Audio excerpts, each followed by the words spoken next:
अब आपको बताते हैं हमारे एसोसिएट एडिटर पंकज सोनी की फर्स्ट इंडिया समाचार पत्र में इन्वेस्टिगेटिव स्टोरी। प्रदेश की जनता फंस रही है ऑनलाइन ठगी के मकर जाल में और ये बहुत बड़ी समस्या आजकल हर दूसरा आदमी फेस कर रहा है।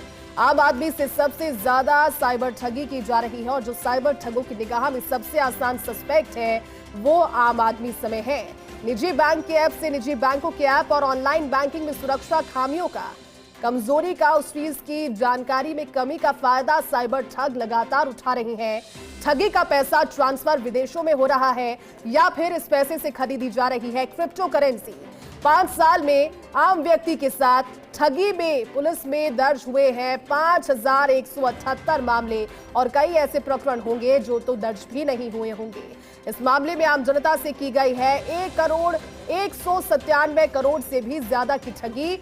ये बहुत बड़ा आंकड़ा अपने आप में हो जाता है क्योंकि आम आदमी के पास जो धन होता है वो मेहनत की कमाई होती है, लेकिन आम आदमी से भी अगर 197 करोड़ से ज्यादा की ठगी की है, यानी कि आप सोच सकते हैं कितने बड़े पैमाने पर ये साइबर ठग नेटवर्क जो एक्टिव है और जो पूरा नेटवर्क है वो किस हद तक फैला हुआ है।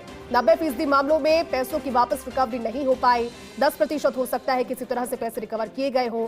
प्रदेश में हर दिन फ्रॉड के 3 मामले दर्ज कर रही है साइबर पुलिस। खुद एसोसिएट एडिटर पंकज सोनी जिनकी पूरी रिपोर्ट है हमारे साथ जुड़े हुए हैं। पंकज, ये बहुत बड़ा मसला है और मेरे ख्याल में उन लोगों को आसानी से टारगेट किया जाना बड़ा आसान इन साइबर ठगों के लिए होता है जिनके पास जानकारी या फिर टेक्नोलॉजी में बहुत ज्यादा जो प्रॉम्प्ट नहीं होते, उन लोगों को आसानी से ये ठग अपना शिकार बनाते हैं। और आम आदमी से भी अगर 197 करोड़ से ज्यादा की ठगी है तो ये अपने आप में बहुत बड़ा मुद्दा। पंकज जी, आपने क्या स्टडी किया, क्या पाया इस विषय के पीछे?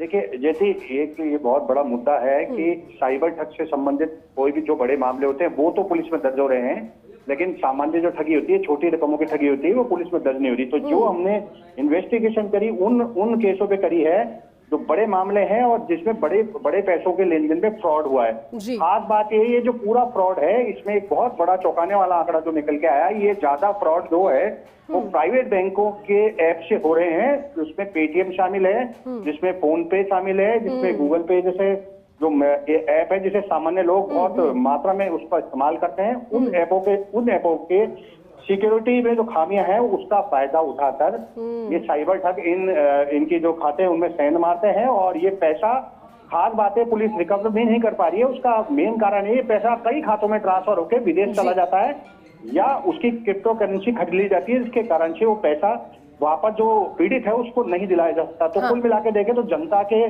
बहुत बड़ा पैसा जो खून पसीने की कमाई होती है वो साइबर ठगों द्वारा विदेशों में बैठकर ये कहें कि ठगी जा रही है, लेकिन उस मामले में पुलिस पूरी तरीके से असहाय नजर आती है क्योंकि ना तो इस तरह की टेक्नोलॉजियां हैं कि इनको रोका जा सके। और जब हमारी इस मामले में एक्सपर्ट से बात हुई, जो साइबर एक्सपर्ट है उनसे बात हुई, तो उनका कहना एकमात्र सावधानी ये उपाय है तो इस तरह की ठगी को रोक सकते हैं, इस तरह के फ्रॉड को रोका जा सकता है।